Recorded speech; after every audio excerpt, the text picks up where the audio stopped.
This is the final video to solve Stable Diffusion installation errors and setup crashes. Because I also faced the same issue and tested lots of ways, but finally found multiple methods to solve Stable Diffusion installation errors and setup crashes, and I am going to share them with you. First, updating your graphics drivers is crucial because outdated drivers often cause GPU-intensive applications like Stable Diffusion to fail initialization or crash due to incompatible API calls or a lack of optimized instruction sets. This ensures the software can fully leverage your hardware's capabilities and communicate effectively with the GPU, preventing rendering glitches or outright failures during setup.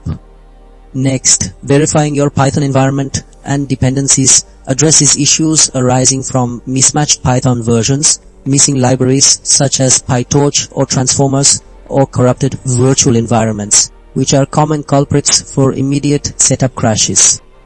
This method ensures all required dependencies are present and correctly configured, resolving conflicts that prevent the application from launching or compiling correctly.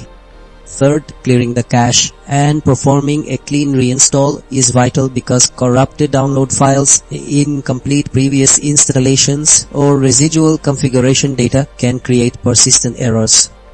Eliminating these problematic files forces the system to fetch fresh, uncorrupted data, establishing a pristine installation state that often resolves seemingly intractable setup issues.